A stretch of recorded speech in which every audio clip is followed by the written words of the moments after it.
Our local high school football teams are in the playoffs. Georgia High School Association has reclassification.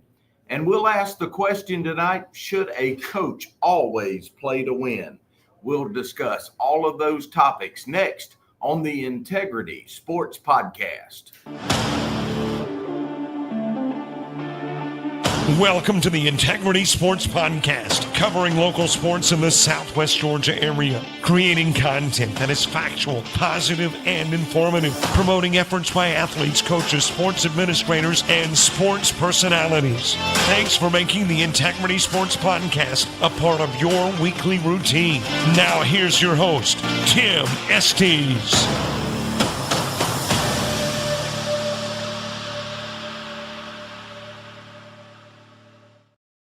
Hey, welcome on into the live edition of the Integrity Sports Podcast.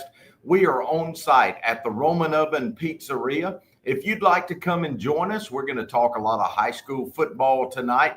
When you enter the Roman Oven, immediately take a left. Scott and I are in the VIP room. My name is Tim Estes. I'll be your host tonight, joined by Scott Westbrook. And our program every week is brought to you by Harper's Tree and Stump Removal. If you have any tree trimming, tree removal, or stump removal needs, Harper's Tree and Stump Removal has you covered. They can haul rock and sand. They do driveway work and can also now do large debris piles with horizontal grinding. Give Keith a call. Their number is 229-314-2048 or at 229-938-2412. Harper's Tree and Stump Removal is the proud premier sponsor of the Integrity Sports Podcast. Scott, let's start tonight with a situation that happened last week between Taylor County and Macon County. The situation was this in Class 1A, Region 6. Taylor County, if they win, they're the outright region champs.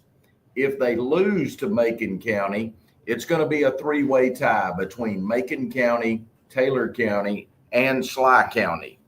Then if Macon County wins, there's this convoluted formula. We need you to explain that to us so we can further the story. I will give you the Cliff Note version. And essentially what if with Macon County winning the game, the point cutoff for there to be some sort of shift in the matrix, so to speak, when it comes to the first, second, and third place, Friday night happened to be if Macon County won and Taylor County scored at least 19 points, that caused a big shift and caused, them to have to get their calculators and abacus and everything else out and trying to figure out who won. Well, those who paid attention or watched the game or listened to the game, it was Taylor County scored 19 points. And I was listening to the radio broadcast. I was on an airplane listening to the radio broadcast, and it took them a little bit to figure it out and everything. But the Macon County coach was aware of what had happened with that. Well, let's stop right there and explain. All right. Macon County won the game. Yes, they did. It's like 21-19, I believe. Taylor County scored late in the game. They did. And had a choice. Yes. Do we kick the extra point to get over that total? We still lose the ball game if you're Taylor County, but you get over the total and you get the region championship. Or do you go for two to try to tie it and go into overtime? No. I think it was 21-18. And so if the game would have ended with a score of 20, like they scored, I think ran a kickoff back. Okay. Touchdown. I think I could be wrong. I've been wrong before. Yeah. If I was perfect, nobody could afford me. Mm-hmm. All right. So, but it was 21-18, I believe. And I think now, I realize I was listening to the game and on the airplane and stuff, but I think that Taylor County was trying to decide, do we go? But there was still time left in the game. Right. So some things happened, but essentially Taylor County got that extra point. And, I would be the last person in the world to fault Taylor County because there was still time left on the clock. Still, we've seen crazy things happen in high school football. And as Herm Edwards say, you play to win the game. Well, and that was the question I want to ask and discuss tonight.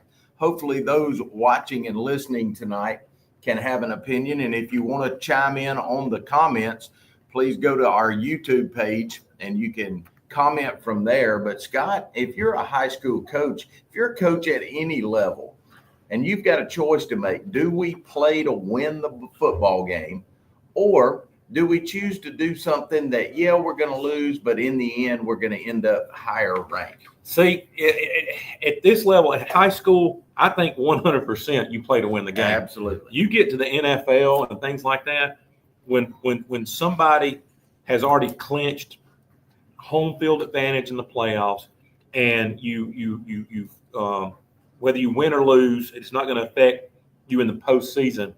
Then, and coaches are resting their stars or protecting them, they're not playing to win the game now. Right. I mean, you say, well, they're not throwing the game, but indirectly they may be in some situations when they're not playing their stars. But at the high school level, you cannot sit there and let some 15, 16, 17-year-old kids say you take your foot off the gas in a situation like this. So they did it. Taylor County did exactly what they needed to do. It's just they didn't get the ball back. They didn't get the ball back, and they couldn't, get close enough to field goal range to kick it to win it. And so because of that, Sly County, which, nobody predicted, I think, that Sly County would be region champ going into, last Friday's game, but they ended up region champs because of that. And we need to explain. So that formula that we're talking about only broke a three-way tie. Right. Once the three-way tie is broken and Sly County is the region champs, then you go back to head-to-head to decide who's number 2, who's number 3. And with Macon County beating Taylor County, Macon County is now the 2 seed and will get to host the first playoff game, while Taylor County now has to go on the road and play Brooks County in Quitman, which has got to be one of the most difficult. Well, I wouldn't say one. Well, I think it is in our division. It probably is one of the most difficult places to play a game. It's a tough environment down there. So. It is. So Scott, you and I have heard a lot of chatter about that over the past week, but I think we're in agreement. Coach Byram and Taylor County did what they need to do. They tried to win the football game. If you doubt them, or you're sitting around and second guessing them on that, you are 100% wrong. Yeah, you're kind of like that travel baseball coach that plays soft during the pool play, so you get in the silver bracket. Exactly. Yeah. Yes. Yeah. Just. I mean, which ethically is horrible. That's right. And so the coaches in Taylor County, the guys on the field, did exactly what they were supposed to do, and they've got a tougher. And it's funny because you and I were talking about this earlier. Sly County found themselves in a similar situation in 2023. Yes. Because had they won the region, and they did, they were in a tougher bracket. The number 2, which was Manchester, I believe. Right? Number 2 was Manchester, and they went into an easier bracket as the number 2 seed, had a cakewalk all the way to the state championship, and Sly had to go and play in Bowden, which is, I think is a rougher place than Brooks County to play, but and you'll cover that a little bit later, but they, excuse me, they went up to Bowden and played, and that's where they lost. And had it been on a neutral field, had Sly been number 2 seed, had that cakewalk to the state championship and played the state championship game on a more neutral setting, who knows what would have happened? But you play to win the game, you play to win the region. You just, that's what you have to do at this level. That's right. You're not playing to protect your players, or you're not playing to for a draft pick or something like that, or a more favorable bracket. You're going out there every Friday night and win, period. So let's get to our local teams, starting with Sly County. As we just mentioned, they'll be in the AD2 playoffs starting next Friday night. The Wildcats finished the season at 6 wins and 4 losses. They were 5-1 in Region 6 AD2. By virtue of what Scott just described to you, they got the number 1 seed, so they'll host Lanier County in the opening round of the Georgia High School Association playoffs. Lanier is the number 4 seed out of Region 2 AD2, and Scott, They come in with a dismal 2-8 record. Well, they do, and the 2 wins historically would be impressive, but they're not very impressive because you've got it right here. The 2 wins came against Turner County and Irwin County, and 4 or 5 years ago that would have been really impressive, but this year not so much. But Lanier County, you and I both know what the coaches are telling those players. Look, we just hit the reset button. Y'all get a second chance at life here. You're going to go up there and you're going to play Sly County, and the coaches are saying whatever they have to say to get those kids geeked up for that game. So, I mean, even though they haven't done well and you're going to cover their offensive stats and all that kind of stuff, I know, but anywhere in the playoffs, it's a whole new season. Yeah, it's a very top-heavy region that Sly County's matched up with. In that region, you've got Clinch County and Brooks County, the top 2, and they may be 2 of the top 3 or 4 teams in the state. You've also got Charlton County, who's had a great year right there in that region. And so Lanier County at the 4 seed in that region is 2-8, but boy, don't let that fool you. That region's really strong up top. Clinch County, from a business relationship, I've had several conversations this fall with the Clinch County head coach. I did some work for him this year, and I'd say I would know when we were going to talk who they had Friday night and everything. And he Vince Dooley'd me every time I talked to him. He was like, I don't know. I'm just hoping we can keep rolling. But he happens to be, he retired, and they had some controversy in Clinch County, and the coach that they did have had to step down, and they brought the guy that retired back that coached Clinch County in for many years in their glory days. Is Coach Dickerson the one that he's coaching them right now? Well, Lanier County, they played 10 games. If you look at their offense, Scott, they only had 531 yards passing in 10 games. That's 53 yards a game on average. So you think, well, boy, they must run the ball really well. Yeah. Well, they only had 570 yards in 10 games rushing. So you get a 57-yard average per game rushing, 53. You're looking at 110 yards of total offense per game. My fear in this, Scott, is that Sly County doesn't allow this to be a trap game. They're going to beat you on defense. That's what they're going to. Yeah, that's how they rope-a-dope you a little bit, I guess. But let's not get caught looking past or filling our brackets out. Let's handle business where it needs to be handled first. That's right. A win in round 1 would match the Wildcats up against the winner of Jenkins County, who's 6-4. And Wilkinson County, who only played 9 games this year. They were 4-5. So a pretty favorable bracket, it looks like, for Sly County. Both of those are historically basketball schools with Wilkinson and Jenkins County. But Jenkins County has come on in the past few years down there in Millen and put some pretty good football teams together. So, I mean, don't think those are going to be a cakewalk either. And I'm not looking ahead here, but if things fall like we expect them to fall and Sly plays well in the first 2 rounds, you go to round 3, Scott, and you've got to go to Bowden at that point. And we all know about Bowden. Bowden is the place where they charge the visitors only to park. They deny radio crews access to their press box. And it's a place where recruiting is a lifestyle. It is. They take the kids at Carrollton that can't play their sophomore year, and they magically appear in Bowden. And 2 or 3 from across the Alabama line. Yeah, it's an amazing thing, and they also call the police on folks if you try to go get your players after the game on the field too. That's right. That's right. So let's hope that Sly County can pull this off. Scott and I will talk about that next week as we'll predict the game. But again, Sly County's playoffs start next week, not this Friday. Today's show is brought to you in part by our friends at Carter's Fried Chicken. They're located at 206 Tripp Street in Americus. Owner Mike Shattle and his staff have been feeding Southwest Georgia for more than 30 years. They offer daily lunch specials featuring baked or fried chicken, vegetables, and a great dessert. And they do it all at an affordable price. Carter's Fried Chicken supports all of our local area teams and wishes everyone the best of luck in the playoffs. Thanks for Carter's Fried Chicken supporting the Integrity Sports Podcast. That gets us to the team that is playing this week. The Southland Academy Raiders finished the regular season with a 6-4 record. Their playoffs are done by the ranking system, the power ranking systems that Max Preps has.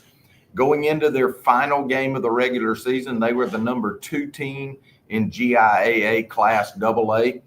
By virtue of their loss to Southwest Georgia, they just flipped spots. So Southwest Georgia Academy goes in as the 2 seed.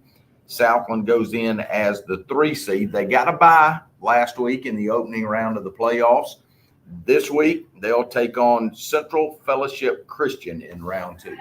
Central Fellowship Christian in Macon, a lot of people may not have heard of them, but a few years ago, I think they were in that Christian school? Yeah, that's it. And they won a few state championships in that. So don't get caught looking past them. I don't know if they've changed their offense, but back then they were kind of a spread, wide open offense, and they passed the ball a lot. So I don't know if they'll face. I mean, I know a lot of times you gear your offense to whatever talents you have at that time. So I don't know what Central Fellowship's doing this year. I don't either, Scott, but we do, just looking at the rankings, you kind of expect Southland to come out on top in that game, and that's what we hope will happen. If they were to win that game and Southwest Georgia Academy wins their game, it's going to set up a rematch, but this time it'll be down in Metro Damascus. Mean streets of Damascus, Georgia. Yeah, that'll be, it's tough. Once again, you and I do the very thing we tell those kids not to do, is look forward, but it's tough to beat a team twice in the season. Yeah. So let's handle business, what we got to do Friday night, and then we'll fillet that fish next week. Scott, let's talk about what Southland's done well this year. They've stayed healthy. Yeah. They've done what the coach told them to do. They bought into the wing T. They've been consistent. They've been I think there's a lot of enthusiasm with the fans and the players.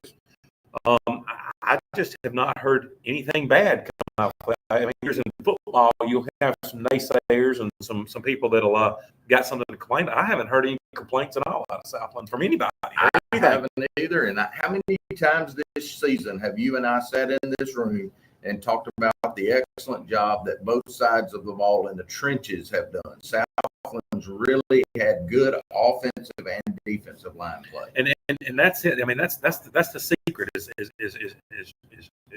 being disciplined there, winning those battles that 90% of the fans pay no attention to. And those skill players, you got the quarterback, Mac, first 2 games. Yep.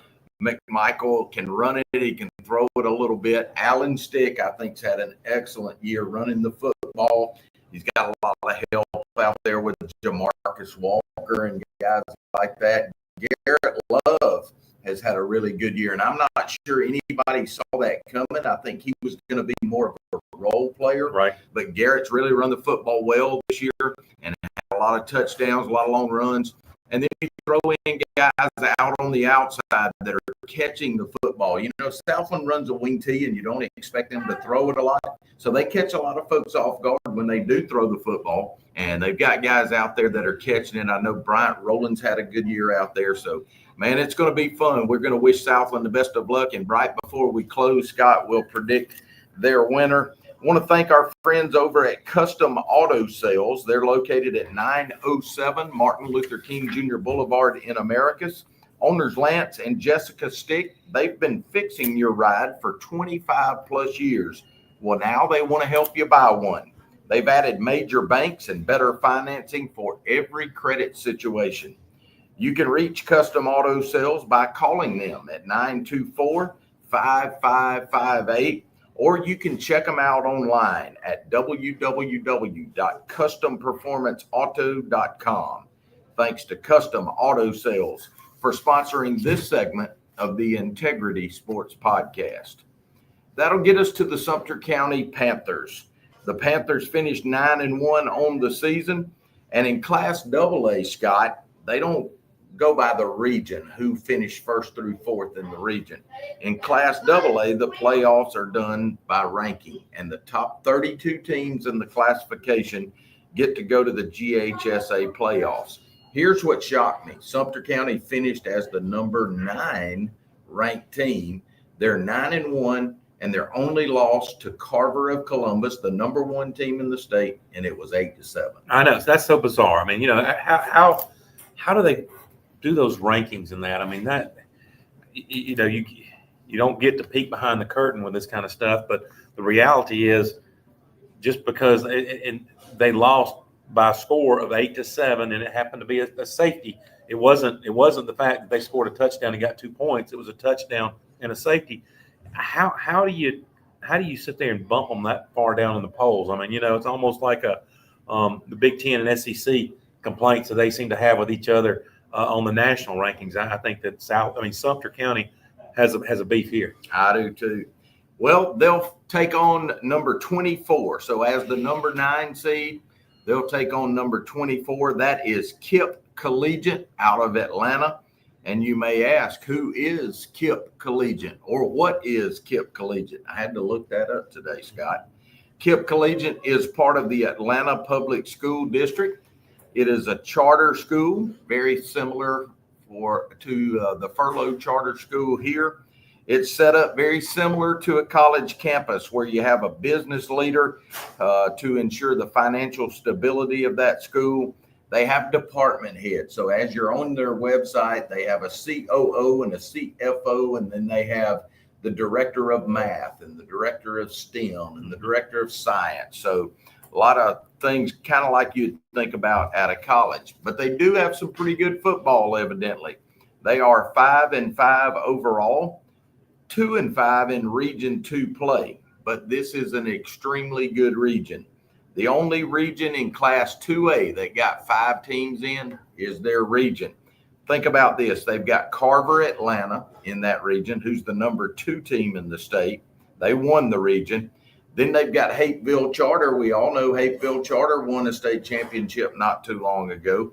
Holy Innocents, a big private school that's really good, along with Lovett, who's really good. So 5 teams out of Region 2 all are in the top 32. So, Scott, I don't think you can go into this game thinking, oh, we're playing a team that's 5-5. They've competed well. Well, you know, you sit there, one of these schools, Hapeville Charter, if you remember correctly, that was the one Lee County played early in the season. That's right. And had a 0-0 tie Yep. at halftime. Lee County, that means they went toe-to-toe with Lee County and didn't flinch. So that's the region you're playing. So don't just sit there and think, oh, well, this is a charter school, you know, we're going to be able to, you know, dog walk these guys. You're not going to be able to. They Holy Innocents and Lovett has always been, you know, one of those private schools in Atlanta that has always had great athletics. And, you know, it's one thing, Tim, and I didn't look at this. I'm going to have to ask you, if you notice, Sumter County's number 9. They're playing the number 24 team. Is that right? So, okay. So the 1 through 8 did not get a bye. Is that right? Okay, That's good. right. I just want to make sure. Okay, that's fine. But anyway, let me go back to that. This right here has a huge red flag of being a trap game right here, because you may look at this team and think, okay, 5-5. But when you peel the onion back, you kind of see this is not your typical 5-5 team. Right.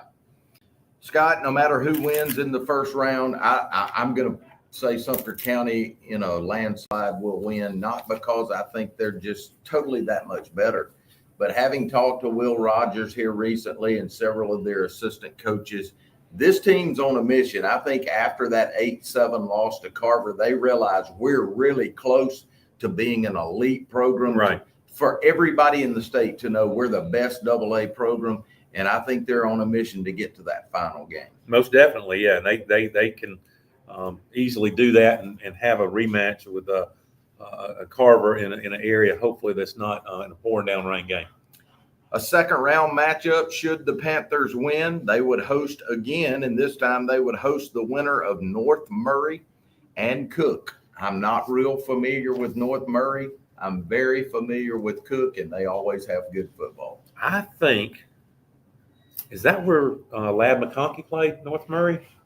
I'm not sure. That's something we're going to have to find out next week. And I think also that coach from Florida that just got axed. Now, he is from Murray County. Yeah. See, so, I mean, that don't sit there and just think because it's in North Georgia, they don't have, you know, some good football, because they've got some, and they've got some big names that have come out of there.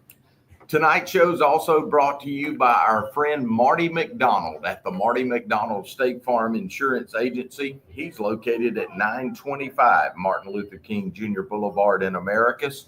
Go by and see Marty, Mary Lynn, or any of their staff and let them discuss your insurance needs. They can even do the famous discount double check to ensure that you're receiving all of the savings that are available to you. You can reach Marty at 928-3686 or look them up on Facebook. Thanks again to Marty McDonald State Farm. And remember, like a good neighbor, State Farm is there. Scott, the last thing I've got on our agenda tonight is just to kind of briefly discuss this week.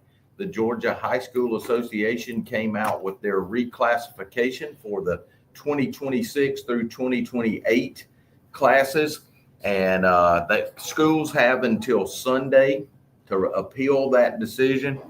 There's going to be 7 classifications. There's not going to be a Class A Division I and a Class A Division II anymore. It's just going to be 1A through 7A. Region alignments have not been given out. They'll do that at a later date after all the appeals have been made. So you may ask, how does this affect Sly County? How does it affect Sumter County? And the one thing you have to remember is that in all classifications now, you've got the multiplier for out-of-district students. Well, and that multiplier is not applied evenly. You and I were talking before the show. By the way, that is where Lad McConkey went with North Murray. Okay. So I thought that was the case, but yeah, there's some schools, and like we'll just randomly select a school up in Carroll County. It seems that they're able to take a kid that was at, maybe Carrollton High School a year ago or something like that, and magically appear on their roster the next year, and that's not considered out of district, right?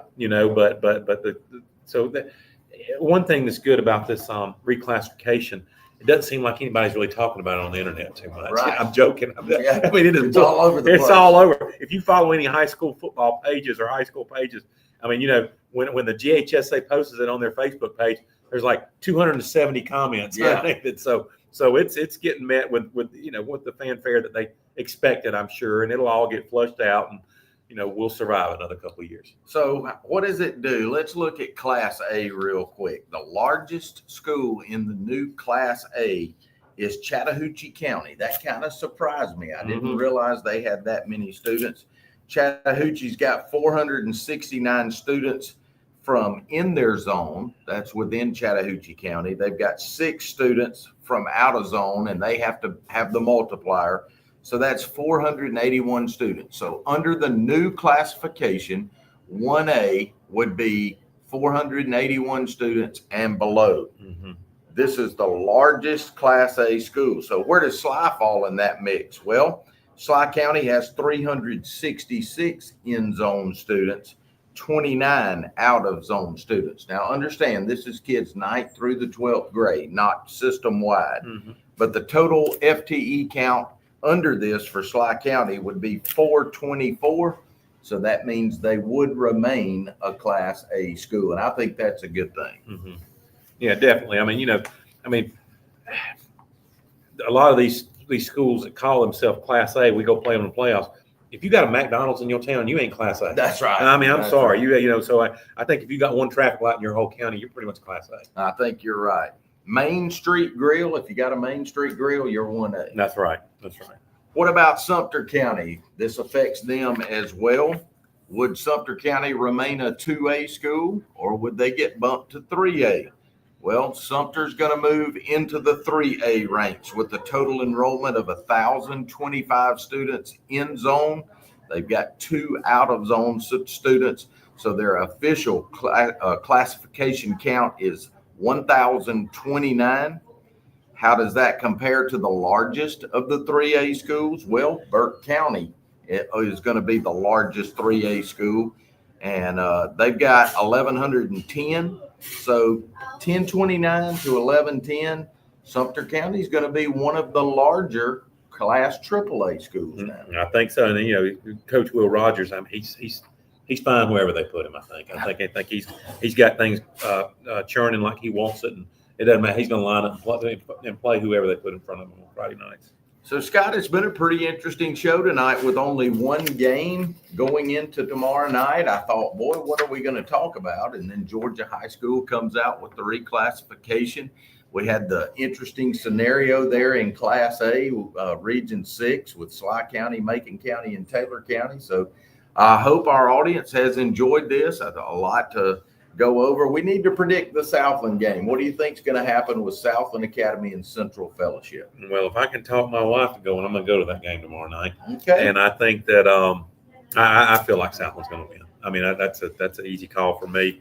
If they go and do what they're supposed to do, and do what the coach, Coach Jones tells them to do, and they, play relatively mistake-free football, they should win this game. I think you're right. Southland's got a little too much punch for Central Fellowship. So good luck to the Southland Academy Raiders. Kickoff is tomorrow night at 7:30 at Harvey Simpson Stadium on the campus of Southland Academy.